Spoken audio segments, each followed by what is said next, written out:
హిందువులు సనాతన ధర్మంపై నరనరాన తీవ్ర వ్యతిరేకతను ఎక్కించుకున్న ద్రావిడులు ఎంత వీలైతే అంత మేర విషయాన్ని కక్కుతూనే ఉన్నారు.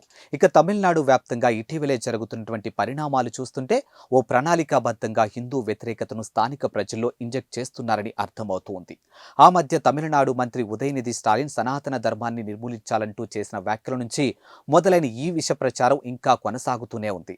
ఆ వివాదం సమసిపోనేలేదు. ఇటీవలే జరిగినటువంటి అయోధ్యలో రామమందిర ప్రాణప్రతిష్ఠ కార్యక్రమం ప్రత్యక్ష ప్రసారాలను రాష్ట్ర వ్యాప్తంగా నిలిపివేసి స్టాలిన్ సర్కార్ ఘనతకెక్కింది. ఇక దీనిపై సుప్రీంకోర్టులోనే కేసు నడుస్తూ ఉంది. ప్రభుత్వం ఉద్దేశపూర్వకంగానే ప్రసారాలు నిలిపివేయలేదని వాదిస్తుంది.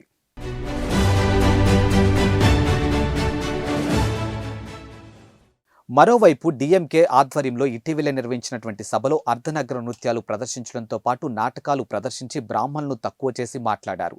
వారిని అత్యంత చులకనగా ఆ నాటకంలోనూ చూపించారు. ఇలా ఈ హిందూ ద్వేషం కేవలం నాయకుల్లోనే కాకుండా ప్రభుత్వ వ్యవస్థలు, స్థానిక ప్రజల నుంచి కూడా వ్యక్తమయ్యేలా చేస్తున్నారని తాజాగా ఓ చర్చ్ పాస్టర్ ఏకంగా బీజేపీ అగ్రనేతలను చంపేయాలంటూ జీసస్ను ప్రార్థించిన ఘటన తీవ్ర కలకలం రేపుతుంది.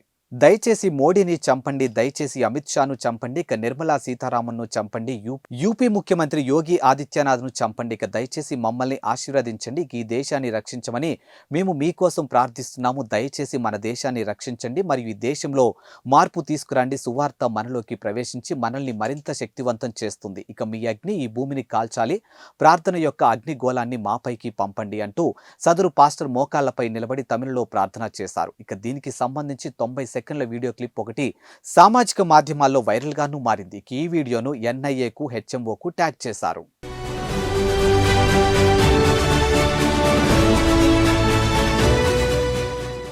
ఈ వీడియోలో అయోధ్యలో రామమందిర ప్రాణప్రతిష్ఠ అంశాన్ని కూడా జోడించడంతో ఇది ఇటీవలి కాలంలో నిర్వహించినటువంటి ప్రార్థన అని నిర్ధారణ అయింది.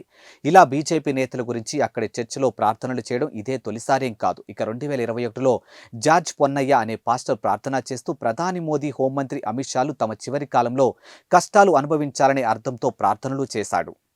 ఇలా బీజేపీపై, హిందువులపై ఇష్టానుసారంగా వ్యాఖ్యలు చేస్తూ మత ప్రచారాన్ని నిర్వహిస్తున్నారు. నిజానికి ఓ సాధారణ క్రైస్తవుడికి రాజకీయాలు అవసరం లేదు. కానీ అక్కడ రాజకీయ నాయకులే ఇలాంటి వారిని ముందుండి ప్రజల మనసును మార్చేందుకు ప్రయత్నిస్తూ ఉన్నారు. ఇక ప్రజల్లో ద్రవిడవాదాన్ని ఇంకిపోకుండా చేసేందుకు ఎత్తుగడలు వేస్తూనే ఉన్నారు. వారి ఉచ్చులో పడ్డవారు బీజేపీ పార్టీపై, హిందువులపై లేనిపోని ద్వేషాన్ని నింపుకుంటూ ఉన్నారు.